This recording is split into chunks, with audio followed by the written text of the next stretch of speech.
Breaking news. ప్రాణాలతో ఉన్న వాళ్లను చనిపోయినట్టు సర్టిఫికెట్ ఇస్తారు. పుట్టని వాళ్లకు బర్త్ సర్టిఫికెట్ జారీ చేస్తారు. హైదరాబాద్ మున్సిపల్ కార్పొరేషన్ అధికారులు సిబ్బంది పనితీరుకు ఇవో మచ్చుతునుకలు. 3 సర్కిళ్ల పరిధిలో బర్త్ డెత్ సర్టిఫికెట్ల కుంభకోణం వెలుగు చూసింది. ఆస్మా బేగం అనే మహిళ బతికి ఉండగానే ఆమె చనిపోయినట్టు కుటుంబ సభ్యులకు డెత్ సర్టిఫికెట్ జారీ చేశారు.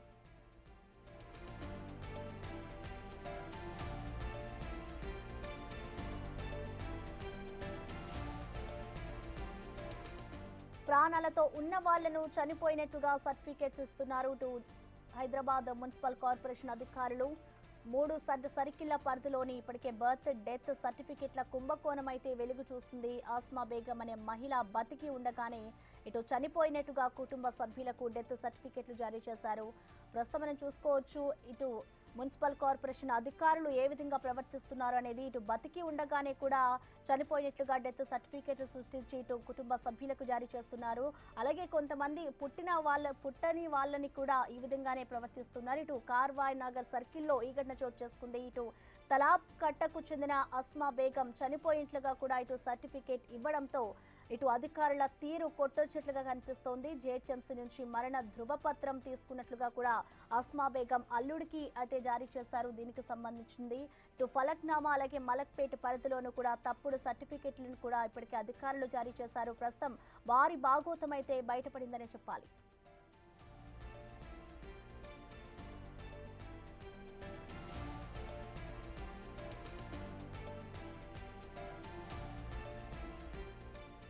దీనిపై పూర్తి సమాచారాన్ని మా ప్రతినిధి శ్రవణ్ అందిస్తారు. శ్రవణ్, చెప్పండి, ఇటు జీహెచ్ఎంసీ కమిషనర్ ఎప్పటి నుంచి ఈ విధంగా చర్యలకు పాల్పడుతున్నారు?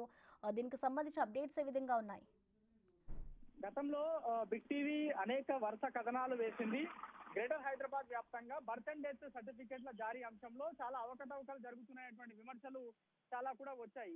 అయితే దీనిపైన మనం వార్తలు వేసిన తర్వాత జీహెచ్ఎంసీ సంబంధించినటువంటి కమిషనర్, అప్పటి కమిషనర్ ఇలంబర్తి విజిలెన్స్ ఎంక్వైరీకి ఆదేశించారు. దాంతో పాటు గ్రేటర్ హైదరాబాద్ వ్యాప్తంగా బర్త్ అండ్ డెత్ సర్టిఫికెట్ల జారీ ఏ విధంగా జరుగుతుంది, దాంట్లో పూర్తి స్థాయిలో ఎంక్వైరీ చేయాలని ఆదేశించగా ఇటీవల ఫలక్నుమాతో పాటు కార్వాన్, మలక్పేట్లో ఫేక్ సర్టిఫికెట్ల జారీ అంశం అనేది బయటికి వచ్చింది.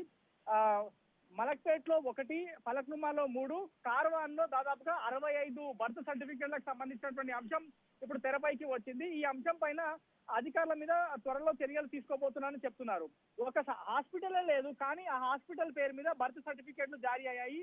దాదాపుగా 65 బర్త్ సర్టిఫికెట్లు జారీ అయ్యాయి అనేది జిహెచ్ఎంసీ అధికారుల దృష్టికి వేరే వ్యక్తి ఆస్తి కొట్టేయడం ద్వారా, అంటే ఒక డెత్ సర్టిఫికెట్ జారీ అయింది అని ఆయన ఫేక్ గా సంపాదించి ఆయన ఆస్తి కొట్టేద్దామనేటువంటి ప్రయత్నంలో ఉన్నప్పుడు ఆశా బేగం అనేటువంటి మహిళ కూతురు నేరుగా పోలీస్ స్టేషన్ లో ఫిర్యాదు చేసింది. ఆ పోలీస్ స్టేషన్ లో ఫిర్యాదు చేసిన తర్వాత డెత్ సర్టిఫికేట్ పైన పోలీసులకు అనుమానం రావడంతో ఆ సర్టిఫికేట్ ని జిహెచ్ఎంసీ అధికారులకు వెరిఫికేషన్ కోసం పంపారు. వెరిఫికేషన్ కోసం పంపితే అప్పుడు జిహెచ్ఎంసీ అధికారులు ఇది డెత్ సర్టిఫికేట్ ఫేక్ గా వాళ్ళు గుర్తించిన తర్వాత ఇప్పుడు అసలు డెత్ సర్టిఫికేట్ జారీ చేసింది ఎవరు, అప్లై చేసింది ఎవరు అనేటువంటి అంశాల పైన సుదీర్ఘంగా డీటెయిల్ గా గ్రౌండ్ లెవెల్లో విచారణ చేస్తున్నానని చెప్పుకోవచ్చు. అనేక రోజుల నుంచి మనం ఒకసారి గమనిస్తే బతికి ఉన్న వారికి చనిపోయిన వారికి బతికి ఉన్నట్టుగా బర్త్ సర్టిఫికేట్, డెత్ సర్టిఫికేట్లు జారీ చేశారు.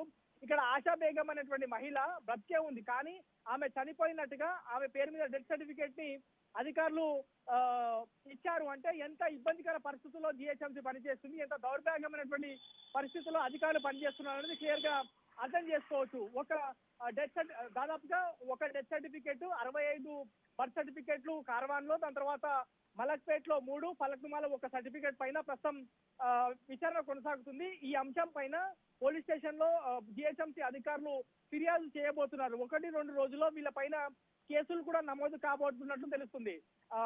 కార్వాన్ కి సంబంధించినటువంటి మెడికల్ ఆఫీసర్ పైన కేసు నమోదు కాబోతుంది. దాంతో పాటు ఛార్జ్ మేమో కూడా ఆయనకి ఇవ్వబోతున్నారు.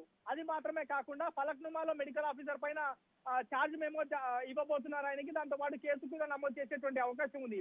అక్కడ హెల్త్ అసిస్టెంట్ ని కూడా ఉద్యోగం నుంచి తొలగించేటువంటి అవకాశం ఉంది. ఆయన పైన ఎఫ్ఐఆర్ నమోదు చేసేటువంటి అవకాశం ఉంది. అది కాకుండా మలక్పేట్ లో కూడా హెల్త్ అసిస్టెంట్ తో పాటు సర్టిఫికేట్ జారీ చేసినటువంటి ఆఫీసర్ల పైన కేసు నమోదు చేసి వాళ్ళని జైలుకు పంపించేటువంటి ప్రయత్నంలో ప్రస్తుతం అధికారులు ఉన్నారు. పూర్తి స్థాయిలో రిపోర్టు ఇవాళ సాయంత్రం వరకు రెడీ కానుంది. 1 లేదా 2 రోజుల్లో పోలీస్ స్టేషన్ లో వీళ్ళ పైన కేసు నమోదు కాబోతున్నాయని చెప్పుకోవచ్చు.